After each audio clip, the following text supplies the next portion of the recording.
estar aqui no vosso canal e agradecer muito o vosso convite, e ainda por cima, quando me apercebi que era um canal de camaradas, ainda mais prazer tive em vir participar. Então, o meu nome é João Quaresma, eu sou um trabalhador que se dedica a estas coisas nas horas livres. Tenho também o meu próprio canal, que se chama Admira Livros Podcast, e desde há algum tempo comecei a dedicar-me aos assuntos do leste, à guerra da Ucrânia, iniciando alguns contactos com pessoas que estão na Rússia e que também tinham os seus próprios canais. Muitas, entretanto, já foram censuradas, já não conseguem estar nestes meios onde nós ainda estamos. Criei contactos de tal maneira que um dia fui lá. A primeira vez que estive no Donbass foi o ano passado. Estive a visitar um camarada nosso que, entretanto, infelizmente faleceu, que era norte-americano e que foi combater para o Donbass em 2014, alistando-se nas milícias do Texas, comunista convicto. Que coisa, hein? Sim, é verdade, ele é um caso, ele chama-se Russell Texas Bentley. Portanto, Texas era o nome pelo qual era conhecido, era o seu call sign. E então eu entrevistei-o algumas vezes e houve uma vez que ele me convidou e eu aceitei, e então fui a Donetsk a primeira vez. Desta vez, após criados alguns contactos, resolvi voltar e com muito mais profundidade, porque foram 2 semanas exclusivamente dedicadas ao Donbass, com muitos encontros, muitas entrevistas, muitas visitas no terreno. Portanto, e fui a conduzir, saí de Moscou a conduzir e atravessei a fronteira na República de Lugansk e tive a oportunidade de visitar não só a frente, como outros aspectos que eu considerei importantes de explorar da vida das pessoas no Donbass, inclusive aquelas pessoas que tinham testemunhos daquilo que se passou em 2014, no início dos conflitos e na formação daquelas jovens repúblicas. Uma das coisas, há muita coisa que eu posso dizer, então eu vou tentar sintetizar alguns momentos importantes, porque senão isto demoraria mesmo muito tempo. Eu ainda tenho cerca de 400 gigas para divulgar ainda no meu canal e espalhar por outros canais também. Então, eu tinha algumas perguntas que queria ver respondidas. E porque a conversa aqui em Portugal, como vocês sabem, aqui do Ocidente, a propaganda é de que aqueles são territórios ocupados, não é? Ocupados pela Rússia.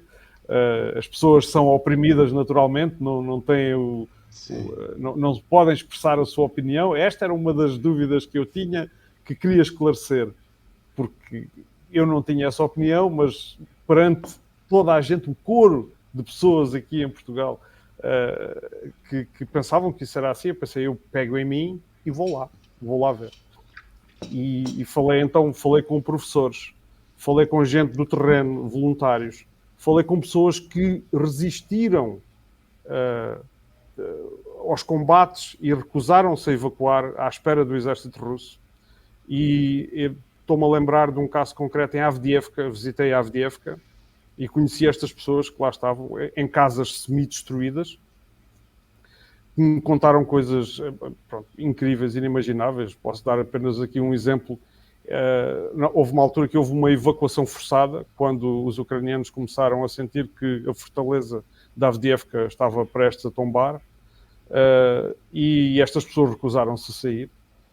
E elas não foram obrigadas, mas as crianças eram obrigadas e eram retiradas.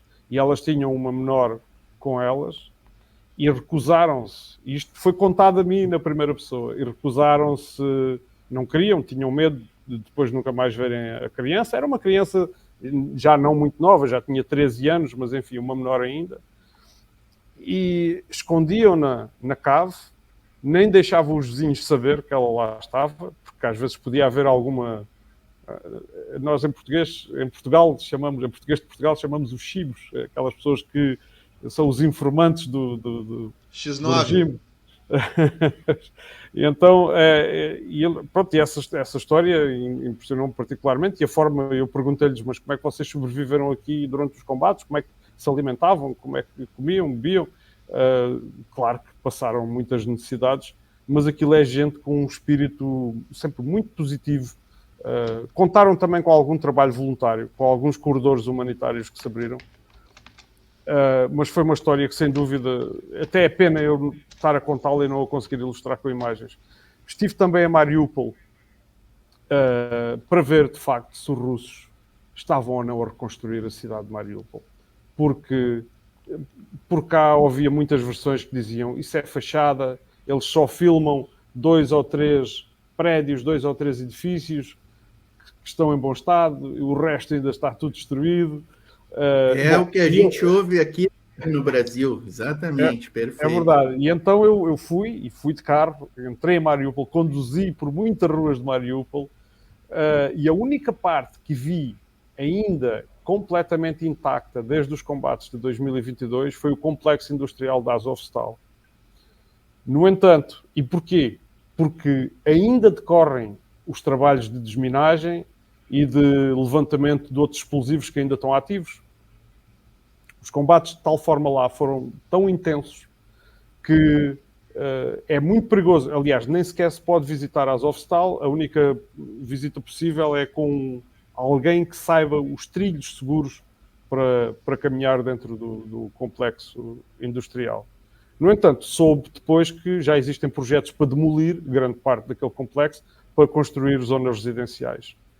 O centro da cidade de Mariupol está prática, o que não está reconstruído está a ser reconstruído.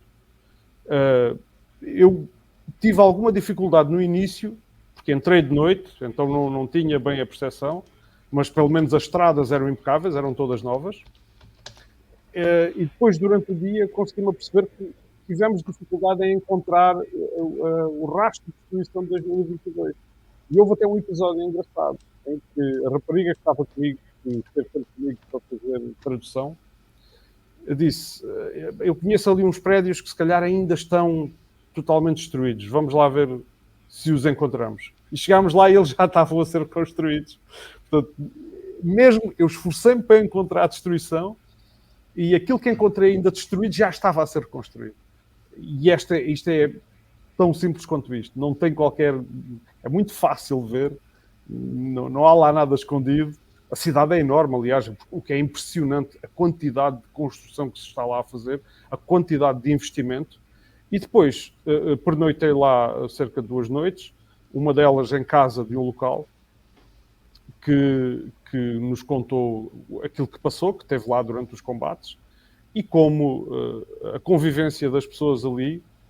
Ô, João, essa questão da reconstrução, ela é interessante por vários pontos de vista, né? E um deles que chama atenção, e assim que me chama muita atenção, é que ele demonstra praticamente assim a certeza da Rússia de que aquilo ali será daqui para frente um território russo, né? E a certeza de que não haverá digamos assim, um contra-ataque ucraniano da OTAN, né? Um contra-ataque da OTAN, porque se eles já reconstruíram, né, prontamente, é porque, né, existe no poder russo, né, nas esferas de poder russo, essa certeza absoluta, né, me parece, porque senão eles não reconstruiriam algo que estaria sujeito a ter novos confrontos ali, ou que eles tivessem que, numa mesa de negociação, devolver, digamos assim, o território para a Ucrânia, né? Então, muita narrativa que a gente vê por aí, né? Não, porque a Ucrânia vai retomar esses territórios, não, porque a Rússia vai ter que sentar na mesa e abandonar a Bielorrússia, o Donbass, o Lugansk, né, o Mariupol, a Crimeia, então, a Crimeia também. Né? Então, me chama muito a atenção esse ponto, né? João, me diz uma acho coisa. Completamente absurdo. Força.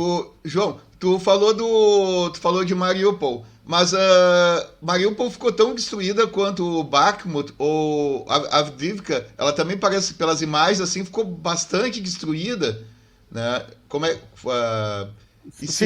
Em comparação, assim, se estão recuperando as outras cidades também, como Bakhmut, por exemplo. Então é assim, eu passei ao lado de Bakhmut e Bakhmut ainda está interditado. Ainda não é possível entrar.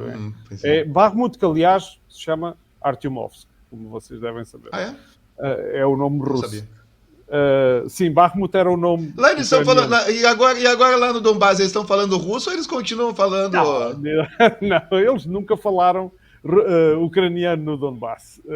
Falaram sempre Certo. russo, é a língua que eles falam, essa questão. Mas eu queria só salientar aqui um facto que acho que é muito importante, que é aquela história dos russos estarem a oprimir e estarem a ocupar este território. Em Mariupol existe uma praça, que é a Praça da Paz. Ô, João, desculpa Sim. te interromper só para explicar aqui. Estou compartilhando um mapa aqui, mas ele não é atual, tá? Essas linhas ali. É só para a gente ter uma ideia, né, da onde fica Mariupol, que a gente está falando, né, e outros locais ali. Pode seguir, desculpa te interromper. Não faz mal. Então, nessa praça, que é a Praça da Paz, que tem um monumento à paz, com pombas da paz à volta. Portanto, é uma praça que está totalmente renovada, não tem qualquer marca de combate já lá, embora à volta existam alguns edifícios a ser reconstruídos que ficaram bastante destruídos. Alguns nem são reconstruídos, são demolidos e construídos novamente. Mas nessa praça está escrito o nome da cidade, Mariupol, em 2 línguas. Uma delas é grego e outra delas é ucraniano. Portanto, isto evidencia que os russos não querem apagar os traços daquilo que é ucraniano, daquilo que é a língua ucraniana, daquilo que é a cultura. O contrário, portanto, no outro lado, no lado da Ucrânia, já não é assim. Não é? Porque outra coisa que aconteceu em Mariupol foi, quando esteve sob o domínio ucraniano, muitos nomes das ruas foram retirados e mudados. Mesmo por serem russos, por terem passado soviético, e mesmo que essas pessoas tivessem ligação íntima com a cidade de Mariupol. Simplesmente por serem russos ou por serem soviéticos, portanto, foram retirados e substituídos por outros nomes. Os russos entraram e não fizeram o mesmo.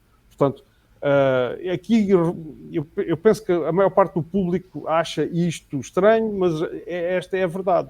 Não encontrei um sentimento anti-Ucrânia entre os habitantes do Donbass. Encontrei algum ressentimento. Muita gente disse-me que guardava algum rancor, porque, enfim, aconteceram coisas muito más, tiveram familiares torturados, mortos, e, portanto, mas no geral não tinham ódio aos ucranianos. E aquilo que desejavam, inclusive aos soldados, quando lhes pedi que dessem uma mensagem, são entrevistas que ainda vou publicar, aquilo que eles desejaram é paz. Deixem-nos em paz, deixem-nos viver a nossa vida. Eles têm a consciência que se estão a defender, que não estão a atacar ninguém.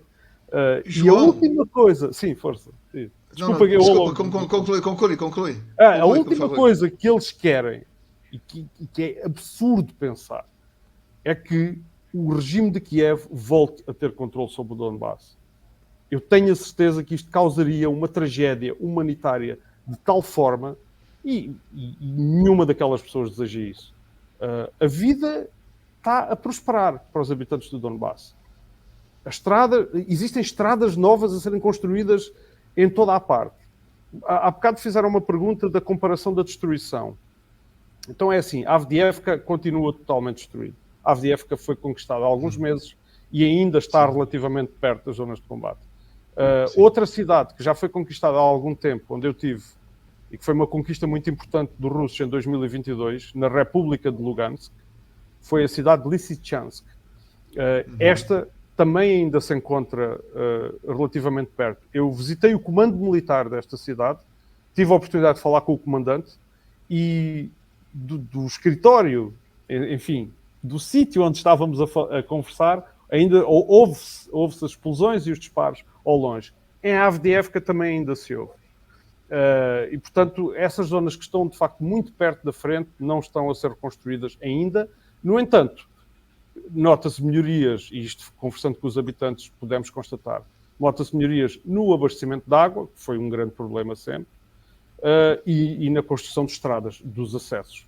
Entretanto, resta-me só dizer que em Mariupol os russos construíram totalmente de raiz vários bairros residenciais totalmente equipados, totalmente modernos, com equipamentos infantis, desportivos, etc.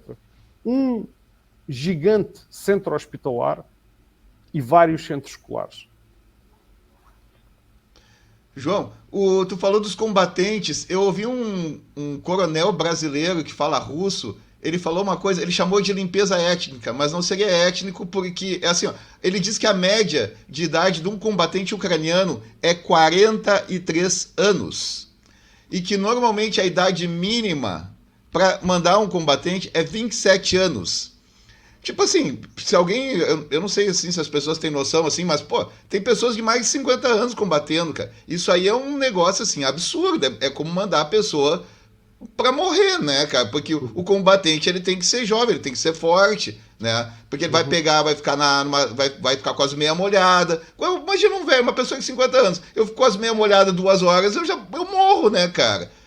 Então, e aí o cara falou sobre limpeza étnica, mas não seria étnica, porque ele diz assim, ó, que é uma coisa, eu não sei como é que eu chamaria, mas ele diz assim que as pessoas de mais idade, elas têm boas lembranças em relação ao período russo. E já as pessoas mais jovens da Ucrânia, que não conheceram já viveram depois da queda da União Soviética, então não têm boas lembranças, então eles querem eliminar todas a cultura russa da Ucrânia. O que tu pode me falar sobre isso? Porque eu acho que tu tem uma noção assim de exército, combatentes, essa questão da idade média de 43 anos e pessoas com mais de 50 anos, e as pessoas sendo pegas na rua, pegam as pessoas no supermercado e levam, botam um negócio, diz que o cara vai servir, diz que é assim, não sei como é que é. O que tu pode me falar sobre isso? Em relação ao lado ucraniano, eu sei tanto como vocês. Portanto, aqueles vídeos, centenas e milhares de vídeos que nós vemos de ucranianos a serem arrastados para dentro de carros para servirem de carne para canhão, aparentemente são verdade. Mas do lado do Donbass, porque dizias que aquelas gerações mais novas já só conheceram o pós-União Soviética, mas é preciso notar uma coisa: o Donbass era uma realidade à parte. O Donbass era a zona mais rica da Ucrânia. E o que eu vi foi muitos ucranianos a queixarem-se que agora que a Rússia finalmente controla o território, porque durante muito tempo sabemos que não controlou, porque eram as repúblicas autoproclamadas, não era território da Federação Russa, mas agora que a Rússia controla o território, eles estão a ver as infraestruturas a serem construídas, o investimento a acontecer. E têm outras hipóteses, porque também podem se deslocar à Rússia facilmente e tratar das suas vidas, e estudar em Moscou e por aí fora. Mas eles passavam sendo bombardeados, né? A Ucrânia tirava mísseis do seu próprio povo, não é isso? Ou é mentira não, isso aí? Isso aconteceu. Não, eu tive testemunhos em primeira pessoa de que isso aconteceu. Eu entrevistei um senhor cujo último nome é Daniaga, e ele é o ministro dos negócios estrangeiros da República de Lugansk, enquanto era a República de Lugansk. Ele ocupa o mesmo cargo agora, um cargo análogo, mas enquanto território da Federação Russa. Portanto, eu tive a oportunidade de ter uma conversa de 2 horas e meia com ele, na casa dele, e onde ele me contou ao detalhe de como é que aquilo se desenrolou, contou-me os episódios que inicialmente o exército ucraniano não queria atacar aquela população. Estava relutante. Até houve unidades do exército ucraniano que passaram para o outro lado, passaram para o lado das povos irmãos, né? É um absurdo isso. É como botar gaúcho para lutar contra nordestino aqui no Brasil, seria? Sim, aquilo foi uma guerra civil. Quando começou, foi uma guerra civil, sem dúvida. E depois, as coisas começaram a aquecer, ou seja, começaram a haver os primeiros mortos, quando a Ucrânia decidiu mandar os batalhões mais radicais. E então, nomeadamente na região de Lugansk, o batalhão Aidar está na memória de muitas daquelas pessoas. Eu entrevistei várias pessoas que descrevem a chegada do batalhão Aidar, a atuação do batalhão Aidar perante as pessoas, desde a destruição dos monumentos da era soviética até à perseguição das pessoas que eram suspeitas de pertencer à milícia e, portanto, com consequente tortura e desaparecimento, portanto, assassinato. Eu ouvi estas histórias na primeira pessoa de homens e mulheres.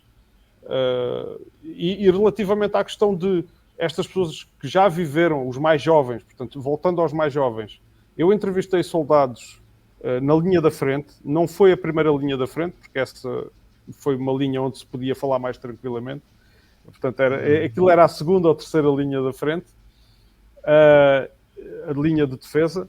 Eram soldados cujas idades, eu não lhes perguntei a idade, mas as idades não, pelas fotografias depois é fácil ver, não seriam entre os 20 e os 30 anos. E com uma moral, um humor e uma boa disposição altamente contagiante. Essa interação foi muito interessante. E perguntei-lhes, claro, de onde é que eles eram. Se vinham de longe para combater ali. Eles, não, somos de Donetsk. Portanto, são gerações que já cresceram ali com aquela situação e percebem o que é que se passa. E, portanto, nós temos que perceber que alguns dos batalhões mais importantes neste momento, que são do exército russo, são ex-ucranianos. São de Donetsk e de Lugansk. E, entretanto, das outras zonas também, de Zaporizhia e de Kherson. Eu conheci soldados em Mariupol que só se alistaram no exército russo depois da tomada da cidade. A pessoa que nos fez a visita guiada ao complexo de Azovstal era um civil ucraniano e depois, quando o exército russo chegou, ele decidiu juntar-se. E eu perguntei-lhe porquê, também tive a hipótese de o entrevistar. Perguntei-lhe porquê e ele dizia-me eu até não tinha nada contra o governo ucraniano até eles mandarem para cá o batalhão Azov. Pronto. E toda a gente testemunha horrores do batalhão Azov em Mariupol. Pronto, durante os combates eles abrigaram-se junto aos prédios civis, inclusive raptaram uma data de civis, raptaram de forma, enganaram-nos, disseram-nos, venham connosco para ficarem protegidos dos combates. E levaram-nos para dentro do complexo da Azovstal. Eu visitei os sítios onde eles dormiam. Estão lá os vestígios todos, os tachos onde cozinhavam, os colchões no chão. E eram autênticas prisões. Eles pensavam que estavam a ser levados para a segurança e eram levados para lá para servir de escudo humano. Portanto, estas e outras histórias, eu sei que posso me estar a perder entre Lugansk e Mariupol. Há aqui uma distância geográfica, mas as histórias são comuns. E há uma distância temporal também, porque aquilo que eu estava a contar sobre Lugansk são coisas de 2014, Mariupol já é 2022. Mas este testemunho é comum, encontrei este fio condutor e é impossível que estas pessoas tivessem um guião escrito, que se combinassem e que toda aquela história batesse sempre certo, combinasse sempre tudo certinho, todos tinham a mesma opinião. Não, aquilo é o que elas viveram, é o que elas têm muito presente na memória. Entrevistei também duas pessoas, para mim foi das entrevistas mais interessantes que fiz, pai e filho. O filho tinha 13 anos quando começou a guerra em 2014. O pai, com medo, enviou o filho e a mãe para a Rússia e o filho depois teve a oportunidade de voltar, quando já maior de idade, e, entretanto, alistou-se no exército russo e trabalha na operação de drones. Mas o pai dele ficou. E o pai dele foi denunciado por outras pessoas, como sendo colaborador da milícia, e então foi torturado, e ele mostrou-me as marcas da tortura. Portanto, não estava a mentir. Os dentes que perdeu, e as cicatrizes que tem. Portanto, são histórias chocantes, muito pesadas. Então, estar-se a dizer que na Ucrânia existe uma democracia e que no outro lado é uma ditadura é uma conversa absurda, é completamente infantil. Eu gostava que mais pessoas fossem ao Donbass ver isto e trouxessem as histórias. Quanto mais formos, melhor é. Porque assim já não sou só eu acusado de ser propagandista russo. Não, quando tu falou, João... Aquela história, né, João? Não, vai, Celso, acho que tu vai falar a mesma coisa. Não, é só um comentário que ele falou assim, a guerra começou em 2014. Isso é importante as pessoas se lembrarem. A guerra pro Donbass já existia desde 2014. Em Kiev não tinha guerra, né? Mas mais o Donbass... de 14 mil mortos, né? De 14 sim. Até... Né? E a estimativa ainda não está concluída. Eles falam entre 15 e 20 mil mortos. Mas atenção, isto pode-se dizer assim, porque eu já ouvi este argumento, dizerem que isso são números inventados e aumentados pela Rússia. Então não, estes mortos estão listados, os nomes, as listas constam os nomes das pessoas. Portanto, não é nenhuma propaganda. Simplesmente o Ocidente é uma verdade que o Ocidente... Sim, mas e os foguetes? E os foguetes que Kiev atirava contra o Donbass? Isso é documentado, né? Sim. E Força Aérea também, claro, sim. Utilizou de tudo, artilharia pesada. O ano passado, quando estive em Donetsk, várias vezes fugi para a cave do prédio. Estávamos num terceiro andar no centro de Donetsk, e várias vezes fugi. E numa das noites, as explosões foram tão próximas, nós só pudemos averiguar, como era de noite e existe um recolher obrigatório às 11 da noite, nós só pudemos averiguar o que se passou no dia a seguir. Eu tenho essas fotografias.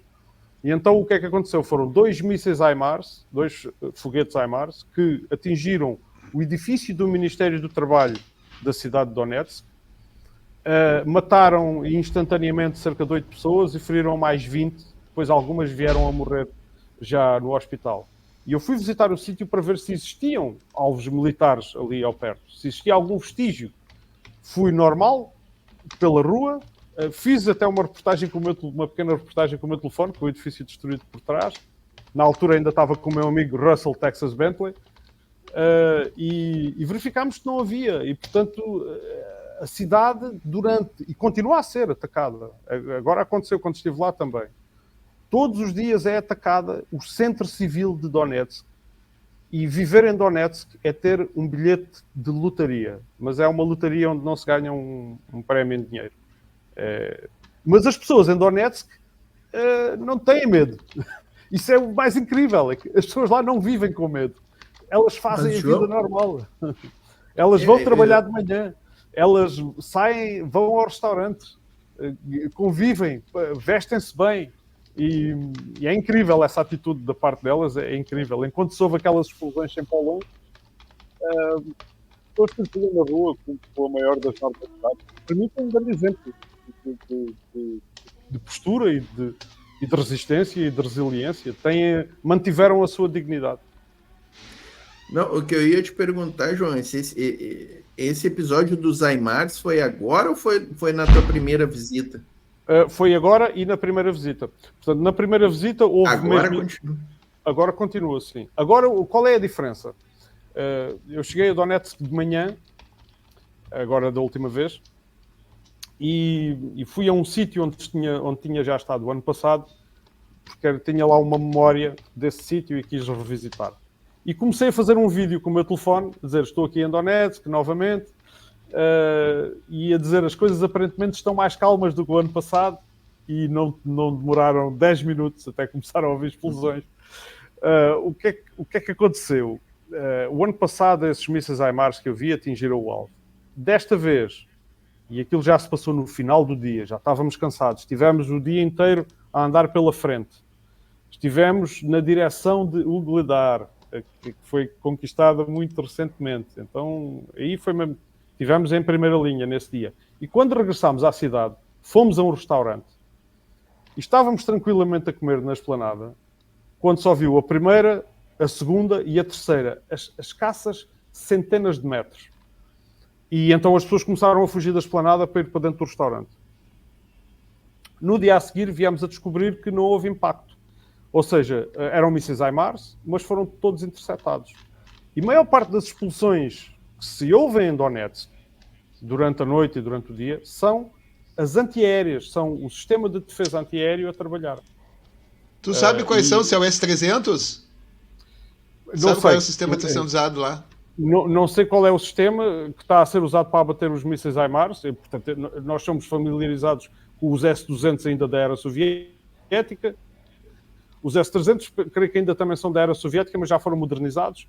Os S-400, S-500 não creio que haja ali na zona. No entanto, os sítios onde estão instaladas essas baterias são completamente fora da visão e é extremamente proibido porque toda a gente hoje tem um telefone. E o que aconteceu muita vez em Donetsk foi as pessoas irem aos sítios onde caíam os mísseis e fotografavam e publicavam no Telegram. E isso, havia sempre alguém do lado ucraniano a ver esses canais. E isso, aquilo que fazia era corrigir o tiro dos ucranianos. Dizer, acertou aí, então temos que desviar mais uns metros para o lado. Então, os sítios, as baterias antiaéreas são das coisas mais valiosas que existem ali, que é o que protege aquela população toda. Diz que foi assim que os russos acertaram o Patriot, porque eles estavam atirando e os caras filmando, né? Os caras filmando sim, ao vivo, né? E os russos acertando a pontaria, né?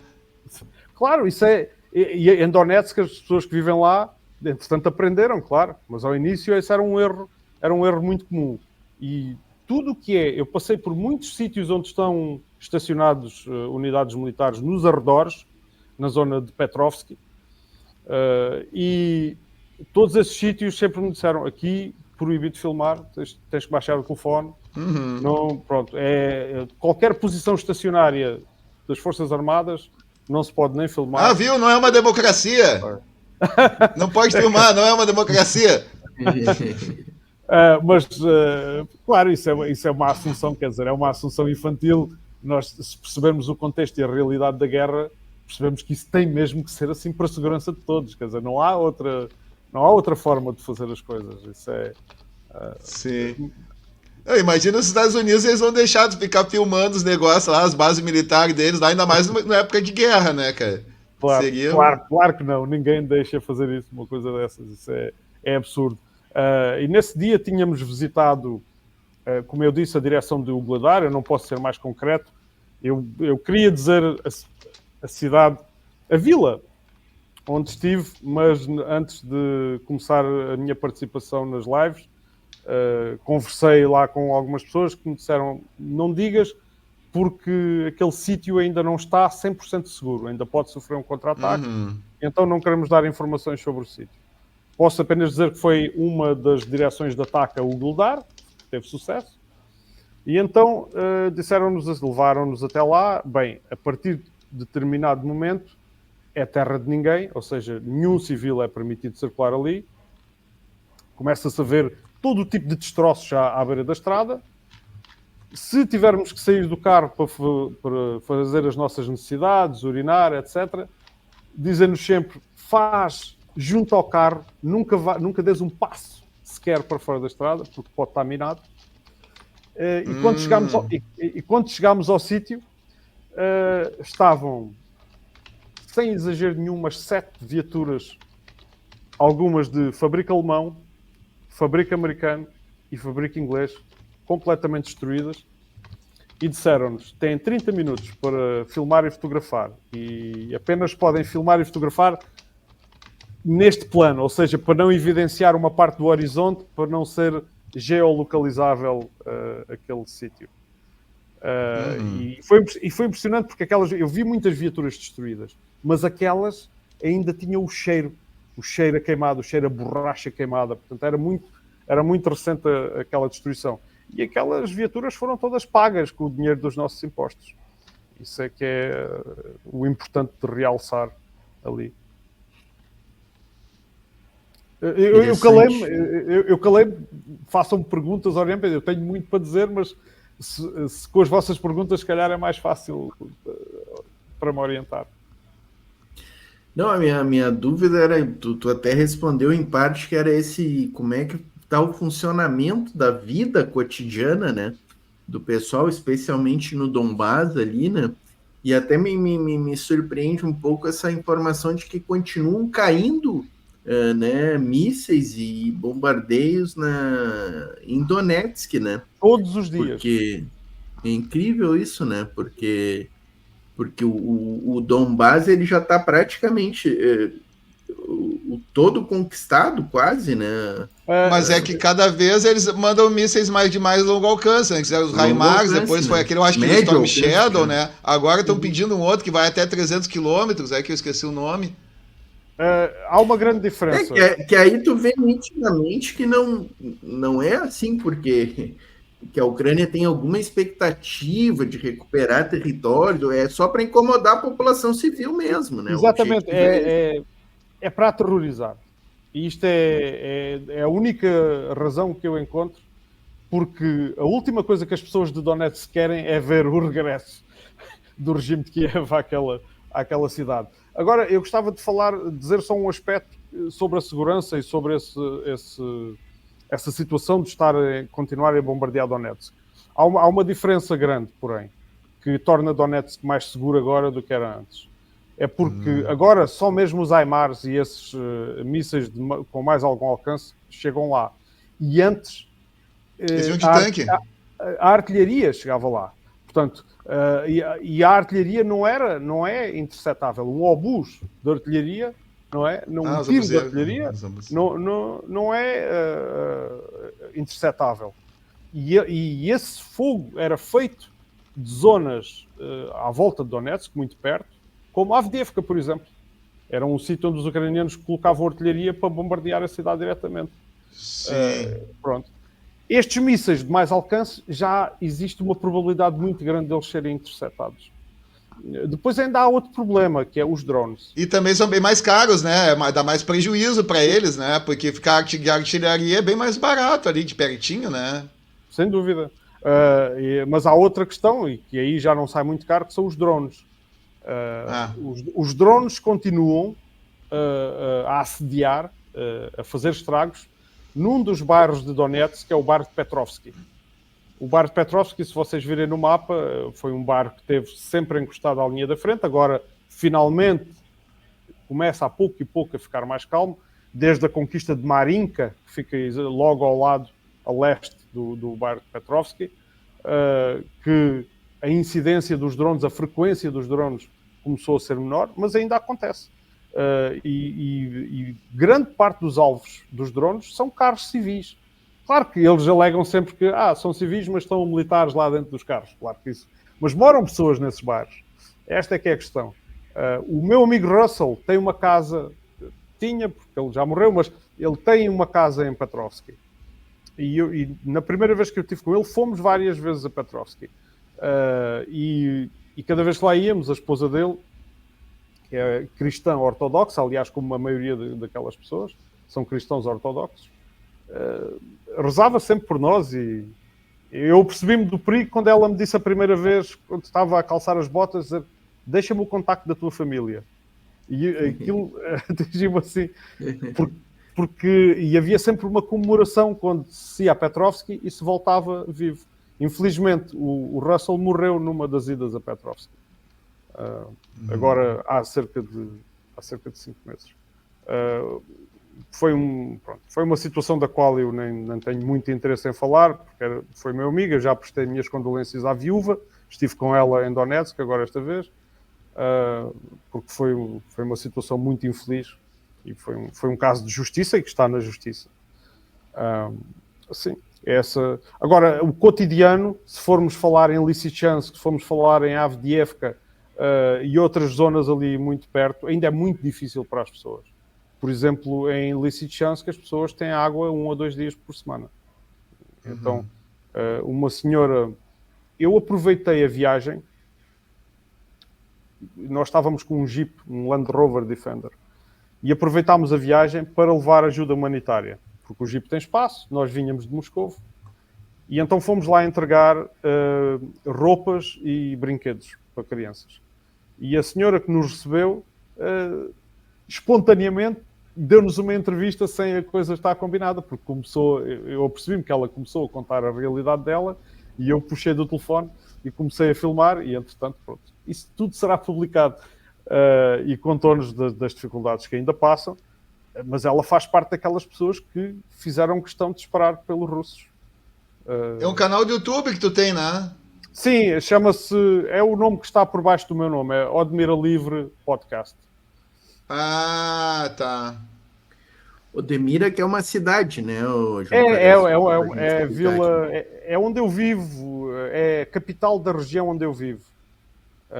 E porque o canal começou apenas por se dedicar à política local.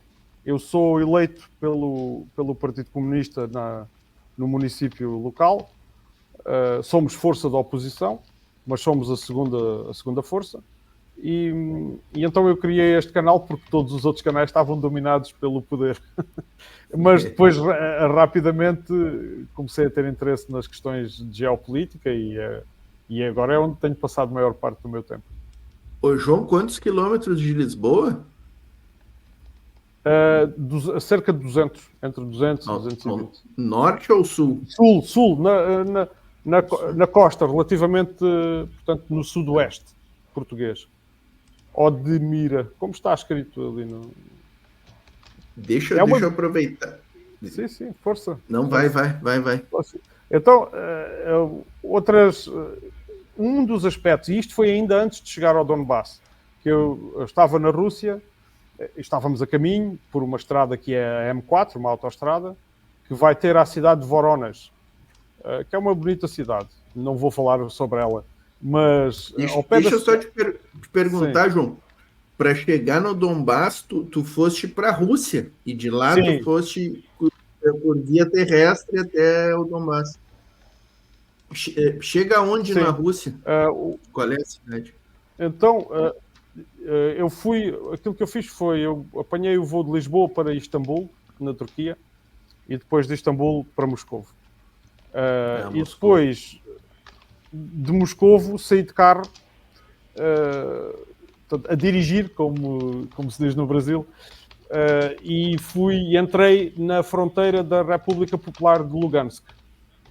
Portanto, pernoitámos, dormimos uma noite na cidade de Boguchar, que é a última cidade antes da fronteira, ainda na Rússia, e atravessámos a fronteira de manhã.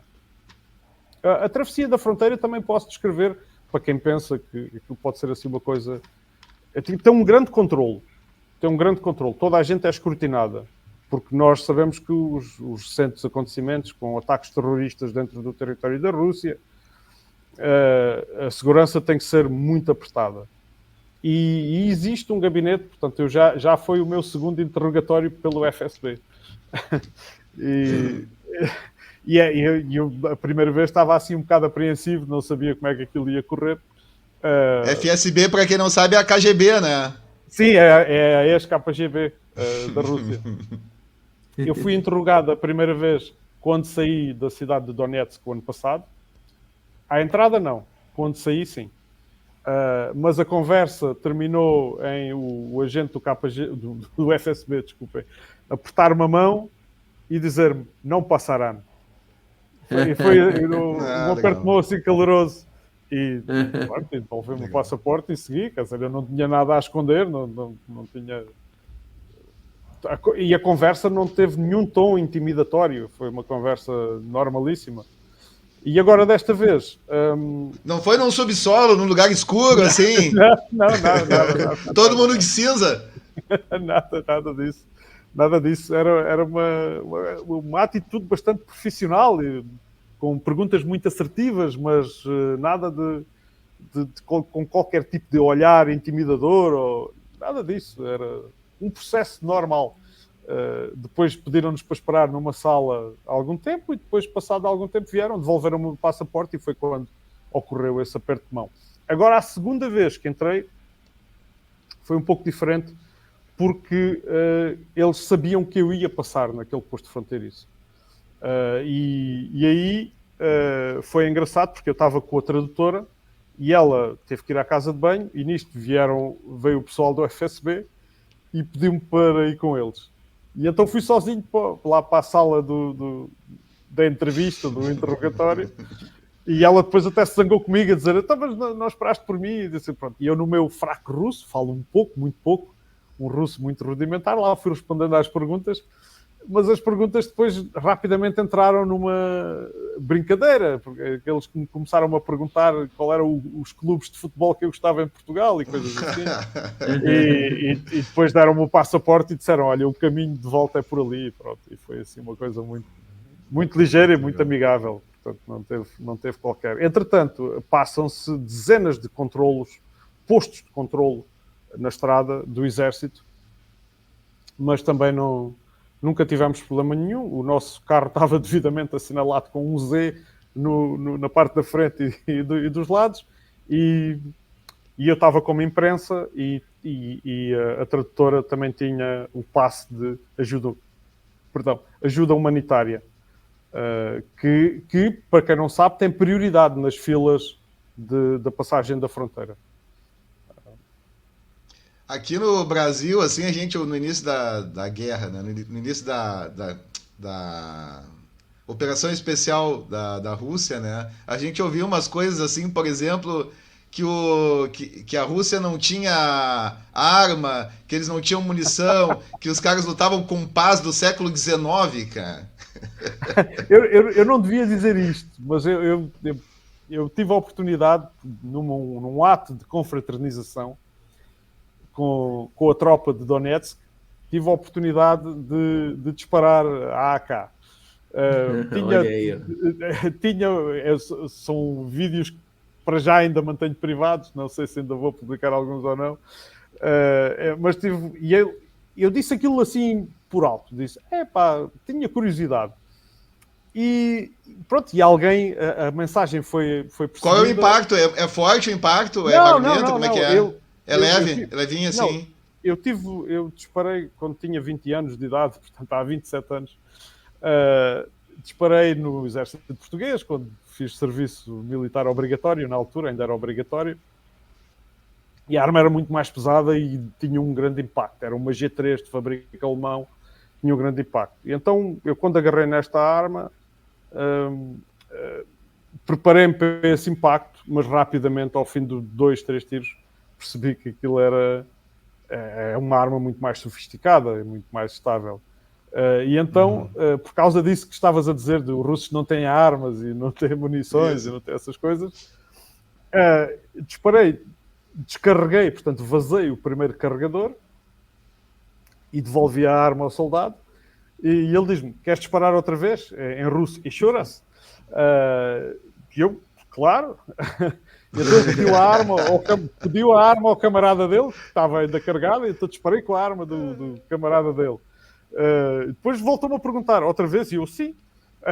E então voltei a disparar. Depois no fim já estava a disparar em rajada, já era, portanto... E depois disse à tradutora, disse, se ele me vai continuar a perguntar outra vez, eu vou continuar a dizer que sim, vamos ficar aqui o dia todo a disparar.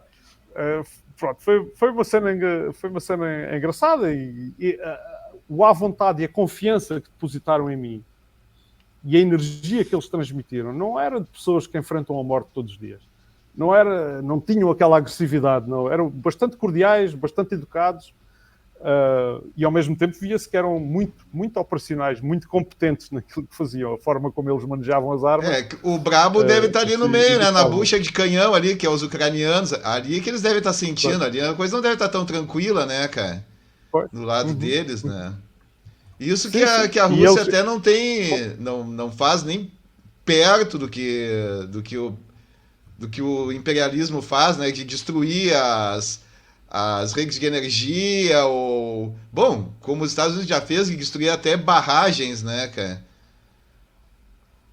Mas a situação não é tão boa lá do ucraniano, mas isso aí, essa parte tu não sabe, né? Muito, essa aí tu não tem como acompanhar, né? Não, até porque as pessoas aqui em Portugal disseram, amigos meus disseram-me assim, então agora quando é que vais visitar o lado ucraniano? E eu disse-lhes, eu sou comunista, eu tenho carimbos russos no meu passaporte. Tenho vídeos filmados em Donetsk. O que é que vocês acham que me acontece se eu for à Ucrânia? Perigoso. Aí sim é perigoso. Eu não sei se vai ser queimado ou se vai ser decapitado, alguma coisa parecida assim, né? Ou torturado. Eu não recomendo esse tipo de Eu também não. Agora, quando eu até falo pro Porquinho, eu digo, Porquinho, quando o Pepe começa a viajar por todo mundo, eu digo assim, se eu fosse o Pepe, eu parava com essas viagens, uma hora dessa aí vai dar errado, né, cara? Mas ele só vai pro lugar certo, né, cara? Mas João, deixa eu dar uma prestigiada na galera do chat aqui, que eu vi que chegou muita gente lá do professor Legene, o quinto artigo que estava desde o começo conosco. O Sidney Cripa estava lá no Legene, chegou aqui, ó, dando uma boa noite para o senhor João Quaresma, Celso Portinho, todos no chat. Maravilha, grande Sidney, sempre conosco. Felipe Sabino, de Calcaia, no Ceará, está assistindo de lá. O José Davi, ó, deixou 2 euros, pingou aqui, e deixou um salve, João Luiz e Celso, Portugal, presente, ele é lá de Portugal, né? E depois ele deixou um outro comentário dizendo que já estava inscrito no canal do Oldemira Podcast. O Rui Abreu aqui também, ó. Patrício do Quaresma aqui, ó. Boa noite, com Patrício de Odemira é outra qualidade, diz o Rui Abreu. Nosso grande Rui Abreu aqui, ó, Celso. O Vanderly Luiz, chegando do canal do professor Legênio. Não era aqui no nosso canal, tá, Vanderly? Nós é que estávamos retransmitindo o Legênio. O biólogo socialista está aqui conosco também, meu grande camarada, tá conversando ali, puxando o assunto no chat com o Pinguim. Pinguim está na área, ó, Celso, também. Essa semana eu e o Celso estávamos conversando, né? A gente estava sentindo falta da presença mais forte aqui do Pinguim, do Ismael, né? O Ismael não apareceu ainda, ó, Celso. O Thiago Gomes acho que nos abandonou, né? Nosso grande moderador. E, enfim, vamos ter que reforçar o nosso pelotão de moderadores, né, Celso? Porque sabe como é que verdade. O que tem de sionista, de liberalzinho barato por aqui no chat, ó, de facho, então, olha, impressionante, né? E aqui no nosso canal, ô, João, a gente tem a política assim, ó, sionista deu um pio no chat e já é bloqueio na hora. A gente não quer nem pensar em ter essa gente entre nós, fascistas. Aqui no canal. Se o cara der fora madura aqui, ele já se lasca também, né, cara? Pensa muito, cara. Não precisa nem assim, sabe? Então, a gente não quer papo com essa gente aqui. O Paulino Pereira da Silva está conosco aqui também. Quem mais chegou aqui? Tolerância zero, diz o Rui Abreu. O Emerson Denis, tolerância zero, Rui Abreu. O cara tem que se cuidar. Se o cara vai escrever assim, viva a ditadura do proletariado, escreve viva a ditadura, quando vê ele já é banido do canal, né, cara? Se dá o enter antes. Tem que deixar molhar, como é que é? Deixa molhar o bico, né? Como diz o cara aquele do programa. Mas enfim, galera tá chegando aí, vamos deixando comentários, tá, galera? O Elvetes também tá conosco aqui, ó. Deixem comentários, deixem a curtida, sempre importante, né? Não, o que eu ia perguntar para o João e quando começou a operação especial, lá em fevereiro de 2022, tinha muita gente boa aí, entendidos, que diziam já naquela época lá que a Rússia iria... qual é o objetivo da Rússia? Né? Muita gente falava que a Rússia iria até Odessa, né? E até a margem leste do Dnieper, né? Chegaria até ali e não avançaria, não teria maiores interesses em avançar, até porque a gente sabe que as maiores riquezas da Ucrânia estão, né, nesse território do leste do Dnieper, né? Que é aquele rio que cruza ali toda a Ucrânia, né? Exato, atravessa de norte a sul e vai desaguar no Mar Negro. Ele corta toda a Ucrânia e deságua lá no Mar Negro, né? Então, eu não sei o que tu pensa disso, João. Tu concorda com essa... Cada dia eu acredito mais nisso aí. Acho que chegaremos a este ponto aí. Mas sabe, Portinho, o que eu ouvi falar? Desculpa só não deixar tu responder. Já depois respondi um, João. É que eu ouvi falar que a estratégia russa não é a questão de quantos quilômetros quadrados ocupa, mas sim a ideia de fazer uma guerra de desgaste e desgastando o exército, né? Independente da quantidade do avanço. Não sei se faz sentido, João. Sim, eu tenho opinião sobre isso porque sigo de perto a guerra e agora, desde que estabeleci muitos contactos do lado russo, criei ainda uma percepção mais clara daquilo que se passa lá. Eu visitei, como disse há pouco, o comando militar de Lysychansk e é uma pena, mas normal. Nós entramos dentro do gabinete do comandante, ele recebeu-nos com chá e biscoitinhos, mas não permitiu filmar nem gravar. Mas permitiu que eu lhe fizesse perguntas. E uma das perguntas que eu lhe fiz era como é que ele achava o estado, a qualidade do exército, da tropa, comparando com o início, 2022, e agora, 2 anos depois, em 2024. E ele respondeu com uma frase muito curta. Está muito melhor agora, mudámos tudo. Disse assim. Portanto, existe aqui uma admissão de que houve erros cometidos no início da operação militar especial. E existe também uma admissão por parte de outros militares com quem eu falei de que a Ucrânia, em determinados aspectos, estava mais preparada para a guerra do que a Rússia. Claro que a Rússia sempre teve superioridade de meios, não posso dizer que teve sempre superioridade de números em homens, porque isso não foi verdade.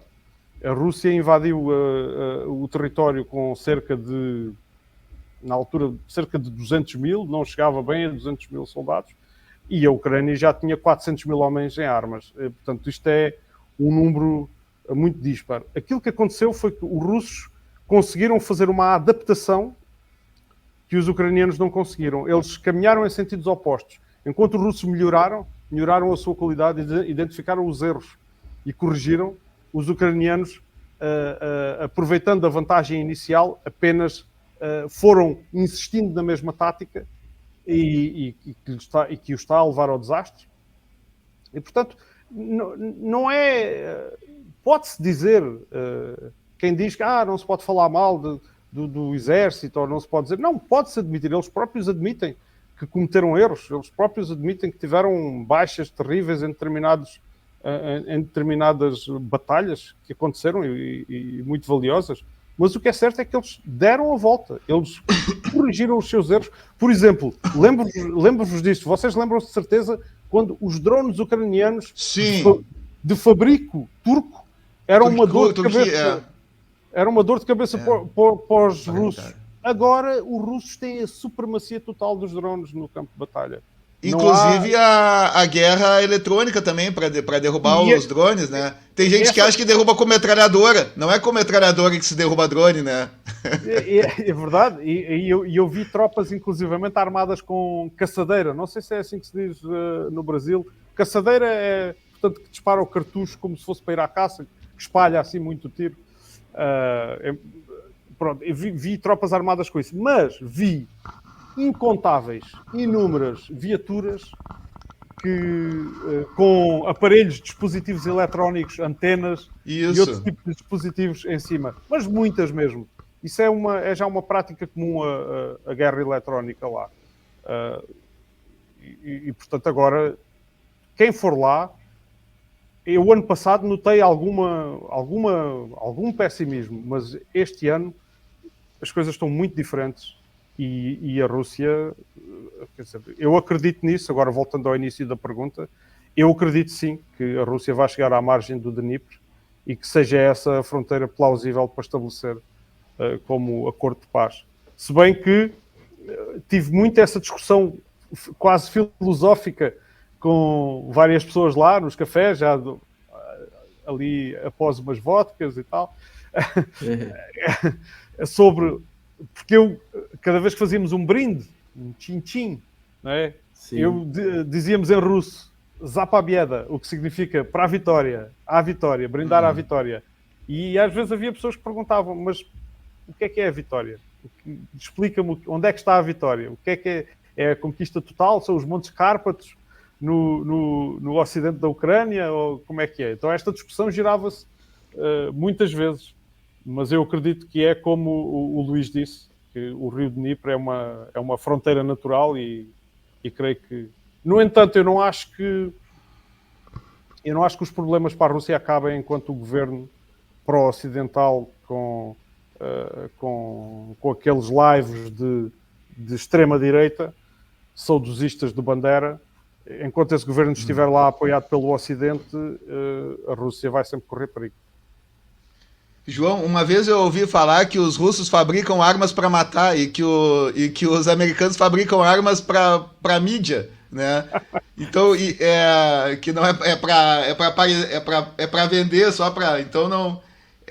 mas parece meio comum, assim, né, na história, não que eu conheça muito coisa de história, mas quando Hitler invadiu a Rússia, também Napoleão, também no início eles cometeram vários erros, mas parece que a capacidade de, como é que chama assim, de adaptação, de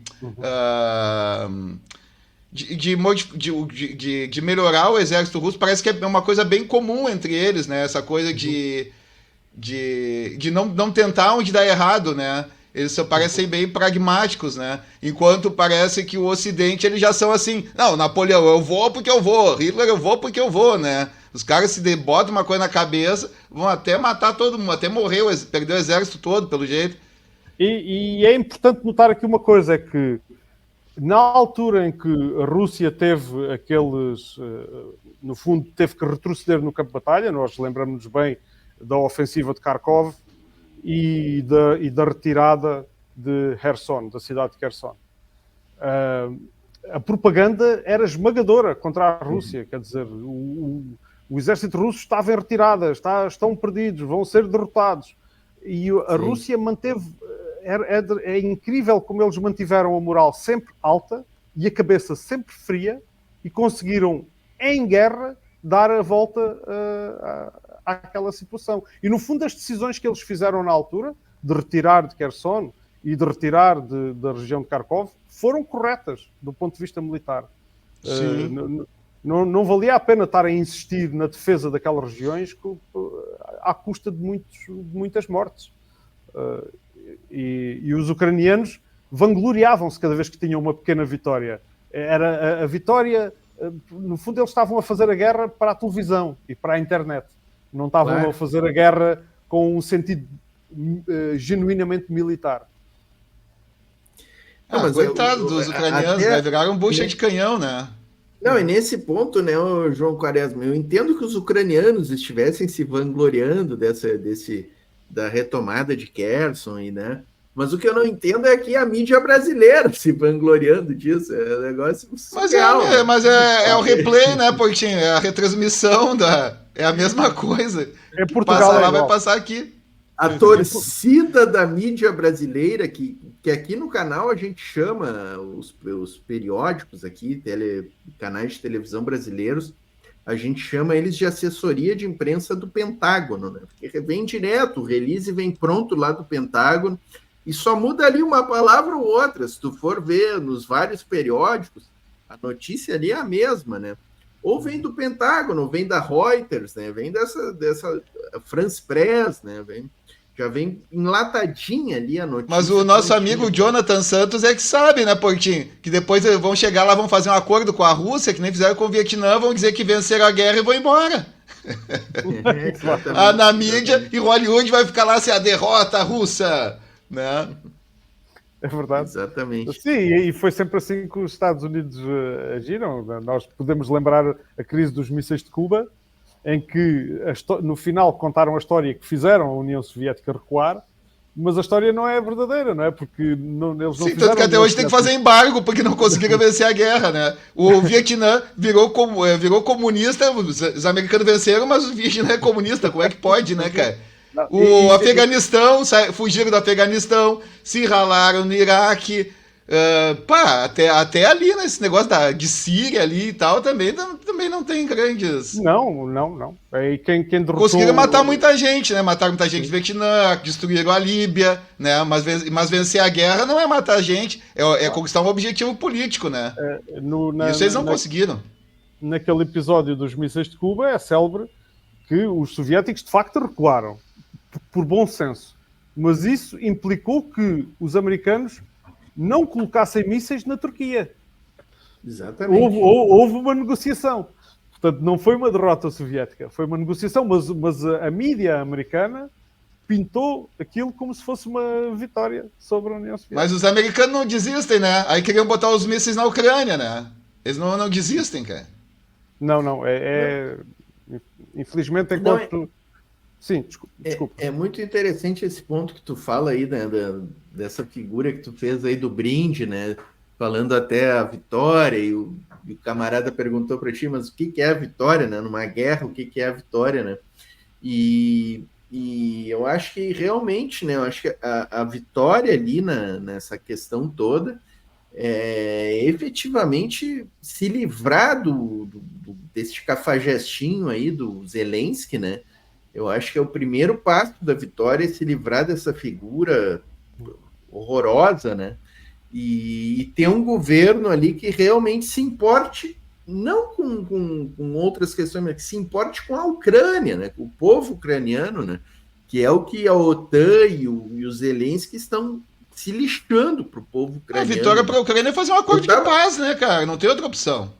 Uhum. Mas não basta o acordo de paz, né? Um acordo de paz e ficando o Zelensky lá, É não, evidente mas que não o tem, mas tu acordo acha não que, vai mas tu ser acha que a Rússia, cumprido. mas tu acha que a Rússia vai aceitar um acordo de paz com o Zelensky lá? De jeito nenhum, né, cara? O acordo com o Zelensky ficando, ou algum outro títere nível Zelensky, ele não vai ser cumprido, vai continuar Claro. ali as agressões, né? Então, o mais importante, né, para o mundo civilizado é que esses caras saiam do poder efetivo, Agora tem né? um problema, João. Eu estava Opa, vendo desculpa. um dado, ô Celso, eu estava vendo um dado, e o João sabe melhor do que eu sobre esse dado, que a população da Ucrânia reduziu em. O João me confirma aí os dados, João. Acho que é 15 milhões de pessoas a 15 menos, milhões, era sim. 45 e agora é 30, né? Isso. Sim, entre 25 e 30 milhões agora, estima-se. Então, tu olha esse dado, cara. Um país que perdeu um terço da sua população, né? Uhum. E a maior parte deve ser ali entre pessoas de 25 a 50 anos, né? Que foram para as linhas de frente, né? Gente, se isso aí não é perder uma guerra, isso aí é uma derrota humanitária até, né? Mas para a Ucrânia, sabe?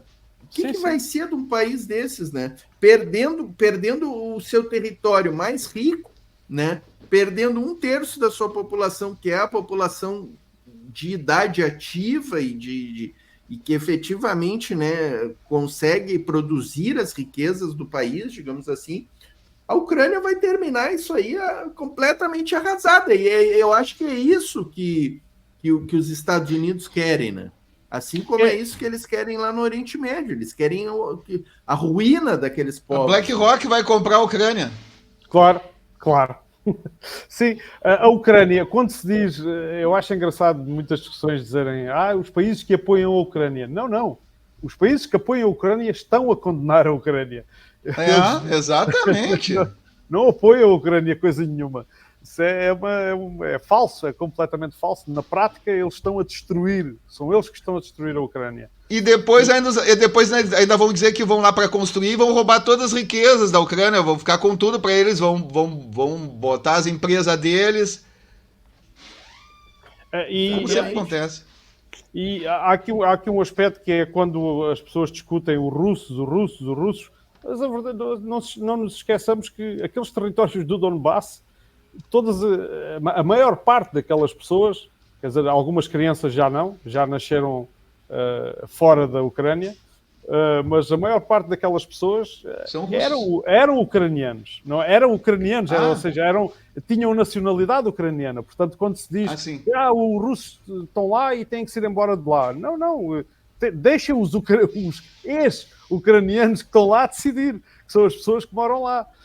Porque às vezes tenho a sensação que me acusam de não, estás lá a dizer bem dos russos, a colaborar com os russos. Não, desculpa, aquelas pessoas, Donetsk era Ucrânia. E aquelas pessoas são as mesmas, que lá estão. Mas no geral eles têm etnia russa, ou isso aí é mentira, não tem essa coisa? Eles falavam russo, inclusive, né? Eles falam russo. Eu vou dizer a forma como foi explicado muitas vezes. Muitas daquelas pessoas não tinham nem preferência nem pela Ucrânia, nem preferência pela Rússia. Eles muitas cresceram ainda na União Soviética. E, portanto, a União Soviética era o país delas. Sim, entendi. E então, quando caiu a União Soviética, apesar da divisão das fronteiras e da independência das repúblicas, essa mentalidade continuou, de terem a mesma cultura em comum e a mesma língua em comum. No Donbass falava-se russo, ponto final. E quando começou, após o Maidan, o golpe de Estado que houve na Ucrânia em 2014, e o Estado começou a proibir o Partido Comunista, o Estado começou a proibir a língua russa, a atacar os ícones da cultura soviética. As pessoas daquela região estranharam e acharam porque é que agora de repente temos que odiar os russos, que eles consideraram sempre como irmãos. Eles aperceberam-se que estava a acontecer uma mudança artificial pela primeira vez na vida em várias gerações de pessoas. Isso foi a primeira coisa que os fez compreender que era importante organizarem-se para lutarem contra o governo. Porque de repente, quando eles Eu vou dizer aqui uma coisa que como disse o Ministro dos Negócios Estrangeiros da República de Lugansk. Eles, após o Maidan, enviaram delegações a Kiev, ao Verkhovna Rada, de repúblicas de Lugansk e Donetsk, a exigir um tratamento digno e a exigir que as suas reivindicações fossem atendidas, e eram completamente ignorados. E depois o que eles começaram a assistir foi aquilo que nós vimos em Odessa, no massacre no edifício dos sindicatos, que foi, como a população lá não obedecia aos ditames de Kiev, Kiev começou a enviar gente, sobretudo do ocidente da Ucrânia, para causar distúrbios nestas repúblicas e aterrorizar as pessoas. O caso de Odessa é o caso mais patente. E, portanto, do sindicato lá em Odessa, sim, é né, que eles tocaram fogo no prédio. E mataram as pessoas. Portanto, aqueles que saltaram do prédio para se salvar das chamas, do fogo, foram espancados cá em baixo. Inclusive mulheres grávidas. E pronto. Foi assim. Existem imagens disso, quer dizer, e nunca ninguém foi condenado nem por nada disso. E isto começou a acontecer um pouco por todo o leste, e as repúblicas de Lugansk e de Donetsk evitaram que isto acontecesse. Houve mobilização das pessoas, foi muito difícil, porque assim que Kiev sentiu que já não tinha o controle destas regiões, cortou o abastecimento de eletricidade, deu ordem à polícia para não trabalhar, portanto, para criar um sistema de caos, um sistema de instabilidade. E estes habitantes tiveram que se organizar e construir isto tudo do zero. Construir novas autoridades e, inclusive, depois começarem a organizar as milícias, que sofreram bastante no início, porque eram apenas milícias. Eram civis que tiveram que pegar em armas à pressa e começar a combater o exército ucraniano, que era um exército profissional. Portanto, esta memória existe no coletivo daquelas pessoas. Dizer que são os russos que estão a ocupar aquilo é absurdo. É absurdo. Sim. E o pessoal de Odessa lá deve estar até torcendo, né, para que os russos cheguem lá logo para... O João Coimbra aqui, ó, ele pergunta se o objetivo continua sendo de desmilitarizar e desnazificar a Ucrânia. Ah, isso! Toda a Ucrânia, boa pergunta. Né? Pergunta boa, né? Eu acho que... nas declarações do Vladimir Putin, lá em fevereiro de 22, era um dos objetivos, era desnazificar a Ucrânia. Né? Não sei se o Putin fez isso para nos agradar, né? Para nos comprar, né? Para a gente ficar ali, ó, grande Putin. Ou se realmente é o objetivo. Né? Eu penso que, se for o objetivo mesmo de verdade, eu acredito que seja, é um excelente objetivo. Porque a verdade é que a Ucrânia foi nazificada artificialmente. A maioria da população da Ucrânia não é nazi. Quer dizer, não podemos afirmar isto. Mas as medidas que o governo...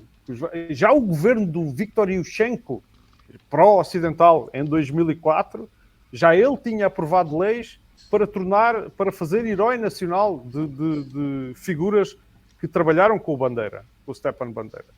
Portanto, isto já vinha depois o Viktor Yanukovych reverteu essa medida. Mas agora o governo, a seguir ao Maidan, começou a destruir tudo o que era soviético, começou a reescrever a história, digamos assim. E portanto, existe mesmo um problema. E começou a dar força àquilo que eram apenas alguns grupos paramilitares, meio criminosos, meio marginais, que eram os nazis, integrou-os oficialmente no exército. Nós conhecemos o batalhão Aidar, o batalhão Azov e outros, o batalhão Kraken, integrou-os oficialmente no exército e deu-lhes um poder enorme dentro da Ucrânia. Ainda que eles não representem a maioria da população, eles têm muito poder e muita influência lá dentro. Aqui, ó, tem algumas perguntas. Pois é, mas como é que se desnazifica sem tomar toda a Ucrânia? Essa é uma excelente questão, não é? Mas Pelo menos sabemos o primeiro passo acho que é tirar o nazizinho que ocupa a presidência, né? Aliás, assim, legitimamente, porque já acabou o mandato dele, né? Mas já seria um grande passo, né? Ele nem sequer é o presidente legítimo, sim. Mas a desnazificação, na minha opinião, é tão simples como tirar o poder aos nazis. Qualquer grupo que não tenha apoio, que não tenha poder, não consegue crescer e acaba por morrer com o tempo. Mas se for promovido pela elite, pela instituição que está no poder, ele só ganha mais força. E, portanto, aquilo que é preciso fazer é inverter a política da Ucrânia. E para inverter a política da Ucrânia é preciso remover este governo e colocar no seu lugar um governo que seja não só democrático, isso é importante, ser democrático, portanto, não ser contra as pessoas, mas ser anti-guerra, anti-conflitos mundiais, não pertencer a qualquer aliança nem nenhum bloco militar. E eu acho que todos os ucranianos agradeceriam se isto fosse possível. Não é à toa que eles não realizam a eleição, né, João? Porque eles sabem o que vai acontecer se eles fizerem uma eleição, eles vão ser varridos eleitoralmente, né? Enfim, o Vanderly Luiz aqui, ó, faz uma pergunta interessante também, ó, se é verdade que a Rússia recebeu grande parte dos refugiados ucranianos, né? Essa notícia tem circulado fortemente aí. Eu reparei que há uma pergunta no chat do Rui Abreu que diz: camaradas, essa eu não acompanho. Sobre Zaporizhia, né, que ele quer que fale. Não, sobre a questão do Putin, da preocupação do Putin ser a desnazificação. Não sei se vocês encontraram essa pergunta. Porque eu posso responder, se for possível. Tá sim, aqui, sim. Tá. Boa, vai lá. Então, a questão das relações com o Netanyahu, é preciso entender que as relações internacionais de diplomacia são bastante complexas. Israel não tem nenhum confronto direto com a Rússia. E a Rússia tem preocupações muito graves de ameaça de segurança nacional nas suas fronteiras. A verdade é que a desnazificação é verdadeira e é legítima por parte de Vladimir Putin, porque são essas forças que foram empoderadas dentro da Ucrânia e que conduzem os destinos da Ucrânia e que são profundamente, a sua marca principal ideológica são profundamente anti-russas. E, portanto, sem a remoção desse componente do território ucraniano, nunca há paz, nunca haverá paz entre as duas nações. Eu sei que existe a tentação depois de comparar com relações diplomáticas com outros países que se calhar até são ideologicamente à direita, mas a relação aí é totalmente diferente. Tem de haver um grau de tolerância maior. Com o Netanyahu eu entendo que é difícil, porque o Netanyahu está à frente de um Estado que é genocida, que é claramente, portanto, viola todas as regras de decência humana, portanto, sem precedentes, num ato sem precedentes. Mas eu aí não me atrevo a julgar moralmente o Putin, porque eu não vejo o que ele vê, eu não estou na pele dele, e, portanto, os motivos serão, com certeza, muito mais complexos do que aqueles que nós conseguimos alcançar. Agora, relativamente à Ucrânia, não tenho dúvidas que o objetivo de desnazificação está lá e é válido para aquele contexto. As questões geopolíticas nem sempre se alinham com as questões ideológicas, né? É isso que as pessoas não entendem, né? Não se pode simplesmente alinhar a ideologia e sair metendo louco, né, cara? Não dá certo na geopolítica. Tem várias relações às vezes, produtos tecnológicos, por exemplo, que vem de Israel, que aparelhos militares russos dependem. Às vezes um país depende de energia que vem de outro país. O Brasil é extremamente dependente de tecnologias israelenses, né? Infelizmente para nós, né? Infelizmente, quando o pessoal diz que o Brasil já deveria ter rompido relações com Israel, assim, eu e o Celso sempre fazemos a pergunta aqui, mas quem é que rompeu relações com Israel, né? Mas até esses aviões Gripen aí, que também cara, assim, são uma porcaria, né, cara? Que é do jeito que veio aí. Diz que esse avião Gripen é 40%. O motor, por exemplo, é americano. O que adianta? Aí o banco ejetável é feito na Suíça. O não sei o que é feito não sei onde. Se não for fabricar no Brasil, no dia que chegar uma guerra, não vai servir pra nada, né, cara? Cara, assim, ó, relações com Israel, quem não tem é Cuba, Venezuela, Bolívia. Me ajudem aí. Quem mais? Que eu saiba, o problema é que Israel tem o sionismo e o capital financeiro que eles influem até na própria Rússia, já falaram, né? Diz que tem até diz que até tem uma cidade sionista na Rússia, não sei se é verdade. Tem, tem uma cidade que é de predominância judeia, e eu agora, perdoem-me, mas não me lembro do nome, mas ainda há pouco tempo estive a ver isso. Mas ser judeu não é sinónimo de ser sionista, também é preciso. Sim. Não, pois é. Não, eu não sei, eu só ouvi falar, né, que haveria também que haveria dentro da própria Rússia, mas não sei, só ouvi falar, não. Mas resumidamente, tirando esses 3 países aí, eu não sei nenhum outro que tenha, assim, rompido mesmo. E o rompimento de relações desses países é anterior a esses fatos novos agora, né? Já vem lá de 2006, no caso da Venezuela, Cuba antes disso, né? Aliás, é bom a gente lembrar, né? Ontem foi aprovado mais uma vez, pela 32ª vez, o fim do bloqueio a Cuba, e dessa vez ficou só Estados Unidos e Israel, né? Porque nas outras vezes eles tinham conseguido, Estados Unidos tinha chantageado ali algumas ilhotas lá da Oceania, né, para ir junto. Dessa vez, não, foi Estados Unidos e Israel, a Moldávia se absteve, né? E o Milei demitiu a chanceler dele, a Diana Mondino, indignado porque a Argentina votou a favor do fim do bloqueio de Cuba. Olha que coisa ridícula, né? Cara, eu ouvi falar hoje mesmo, eu não pude ver essa notícia, que o Brasil teria se abstido. Isso é mentira? O Brasil não só votou pelo fim do bloqueio, como o Mauro Vieira fez o primeiro discurso, e foi um discurso muito enfático. Eu ouvi o próprio o comandante Farinazzo falou isso hoje mesmo, cara. Eu fiquei de cara. Isso é mentira. Por isso que eu até te mandei a mensagem, caiu a casa, me caiu os buteados do bolso com essa, né, se fosse.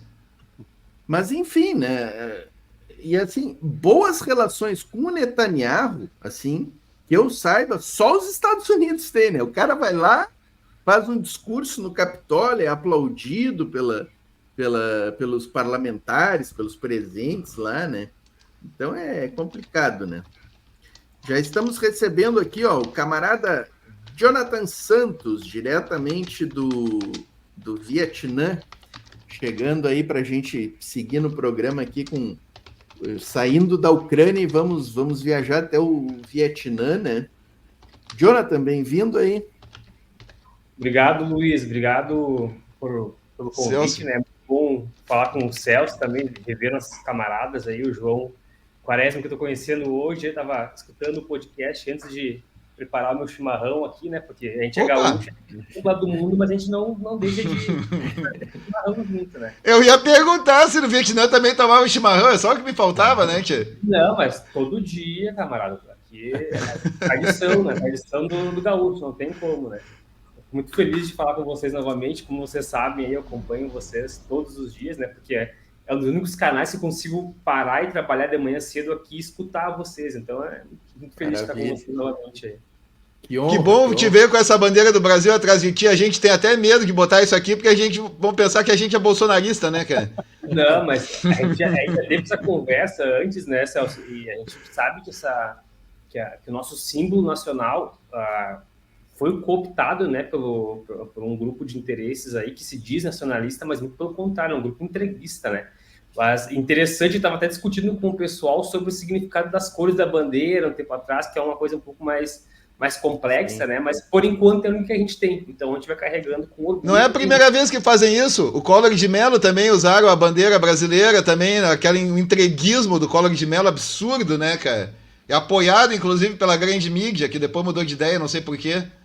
Isso é o falso patriotismo, né? Falso patriotismo faz parte da estratégia fascista, né? Mas assim, Jonathan, vamos... Neoliberal também, né, principalmente. Vou deixar para a gente fazer essa passagem de guarda aqui. O João Quaresma, já exploramos demais ele, né?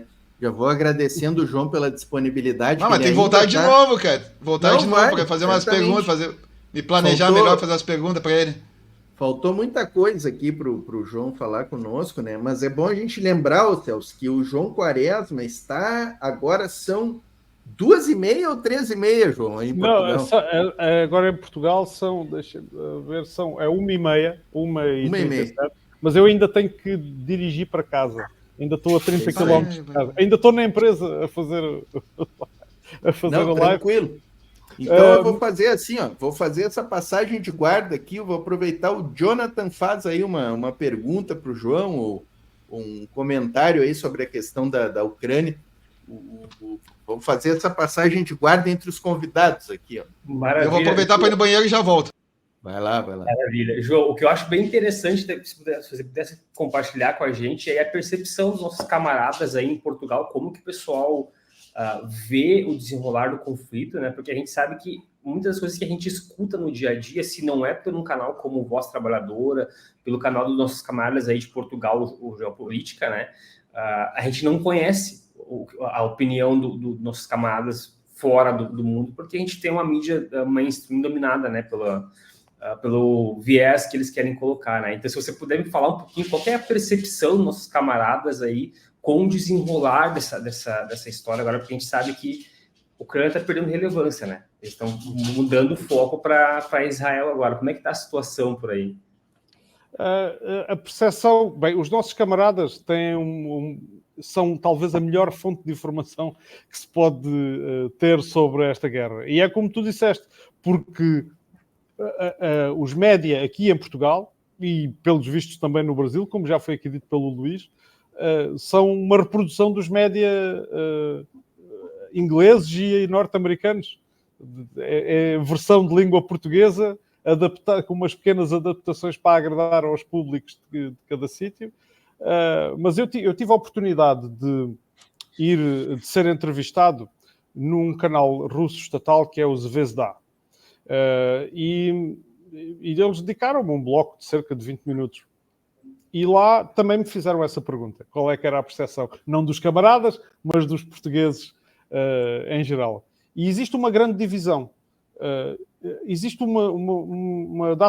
muitas pessoas que no início, em 2022, no início da Operação Militar Especial, claro que aderiram totalmente pró-Ucrânia, a favor da Ucrânia, porque a propaganda era esmagadora, mas houve um grupo de resistentes, os nossos camaradas do Partido Comunista Português, que se recusaram a fazer isso. E, portanto, se recusaram porque foram os únicos que fizeram a leitura geopolítica dos acontecimentos. Portanto, não fizeram nenhuma leitura emocional de o vizinho mais forte está a bater no vizinho mais fraco. Pronto, este tipo de leitura que era feita na altura. E por causa disso, o Partido Comunista Português sofreu nas eleições a seguir, mas nunca recuou. Agora, com o passar do tempo, com a questão de Israel a acontecer, parece que aqueles valores morais que nós tínhamos da defesa da liberdade e da democracia na Ucrânia e dos direitos humanos, afinal não são assim tão respeitados pelo Ocidente. Claro que isto só funciona para as pessoas que estão mais distraídas, não é? Porque quem acompanha isto desde sempre, há décadas que o Império age desta forma. Mas agora, assim, nos acontecimentos mais recentes, a percepção era muito reduzida por parte das pessoas em geral. E apenas as pessoas ligadas ao Partido Comunista, eu nem sequer digo outros partidos de esquerda, porque eu vi outros partidos de esquerda em que eu depositava alguma esperança a cederem à pressão da propaganda, a aplaudirem o Zelensky de pé no Parlamento, enquanto os deputados do Partido Comunista levantaram-se e saíram contra todas as pressões. E, portanto, eu diria que, sim, agora já vamos sendo mais, as pessoas já começam a entender melhor de uma forma geral, mas continua a ser uma bandeira muito da esquerda e, sobretudo, da esquerda comunista em Portugal. Maravilha. E é até interessante fazer um comentário para o João e por que a gente imagina, viu, Luiz? Até teve uma participação especial aqui de última hora, desculpa. Correndo. Porque a gente imagina que a única solução para a independência e soberania de um país é o comunismo, né? É o marxismo, é o materialismo histórico dialético, né? Porque a gente vê que o pessoal se deixa levar, não, de novo, não faz uma análise materialística da realidade, da estratégia da geopolítica, né? Eles simplesmente se deixam levar pela emoção, né, pelo momento ali, e acabam não analisando da forma correta, né? E muitos partidos de esquerda, inclusive, não conseguem analisar da forma adequada, né? Eles simplesmente deixam levar pela mídia mainstream, né? E acaba acontecendo esse tipo de coisa. Então é muito bom a gente ver essa possibilidade aí dos partidos de esquerda da Europa, principalmente do Partido Comunista, são camaradas que eu admiro bastante, venho acompanhando o trabalho de muitos aí há muito tempo, né? Que conseguem fazer essa análise aí, conseguem ter uma lucidez nesse mundo que está, principalmente na Europa, né? Que a gente sabe que é o epicentro dessa mídia ocidental, né? Uhum. O pessoal de Portugal aqui no chat, ó, o Vanderlei, dizendo que o irmão dele, que vive lá, diz que o povo português é totalmente anti-Rússia por causa da mídia. O João aqui falando que Portugal é todo pró-ucraniano, até mete nojo. Enfim. Sim, era o que eu estava a descrever, era o que eu estava a descrever, portanto, fora do círculo das pessoas, dos elementos do Partido Comunista mais à esquerda, existe ainda uma grande desinformação, mas eu acho que já não é assim tanto para a Ucrânia. Eu vou tendo cada vez mais a sensação que as pessoas optam por não ter opinião, que é já uma grande evolução em relação à primeira opinião. Neutralidade. Porque de repente sentem que a sua convicção está ali a ser ameaçada e poderá não ser verdade. E então optam por... Eu não entendo muito disso. A verdade é essa. Mas claro que sim, existe aquele pano de fundo pró-ucraniano que continua a ser alimentado todos os dias pela mídia. Isso é inegável. Mas, João, deixa eu agradecer aí tua disponibilidade de falar conosco, aí entrar madrugada dentro aí em Portugal conosco. Eu é que agradeço. Maravilha. Te mando um grande abraço aí e vamos pedir a todo mundo, estamos com 160 aí aqui, muita gente vai assistir na reprise, né? Para seguirem o canal do João Quaresma. Então, o Odemira Live Podcast, tá ali embaixo do nome dele. Ó. Livre. Odemira Livre, exatamente, desculpa. Eu não sei se tem Instagram também, João? Tenho Instagram e Facebook também, e Twitter e Telegram. Maravilha. Também, embora o Telegram é muito embrionário ainda, é muito inicial ainda. É sobretudo YouTube, Instagram e Facebook, os três principais. Mas os links estão todos lá no canal e sim, agradeço a divulgação. Eu quero só dizer que o que me move é a divulgação da informação. Obviamente que as visualizações são muito bem-vindas, mas eu continuo a ganhar a minha vida aqui nesta empresa como operário e também tenho que desempenhar aqui o trabalho sindical, que é muito importante para além do trabalho do canal. E agradeço, foi uma honra de estar convosco. Maravilha, João. Obrigado. Grande abraço aí. Camarada, a Voz Trabalhadora é sempre aberta aí quando precisar. Agora a gente está lá no grupo da convenção juntos também, né? Uhum. Só prender o grito aí quando que precisar da Voz Trabalhadora, tá o espaço sempre aberto aí também. Muito obrigado. Muito bom, João. Muito obrigado. E estou aberto, qualquer outra vez que me queiram convidar, terei todo o prazer em estar aqui, sem problema. Maravilha. Certamente. Obrigado, camarada. Obrigado. Até à próxima. Isso aí, João. Até mais, camarada. Abraço. Grande abraço.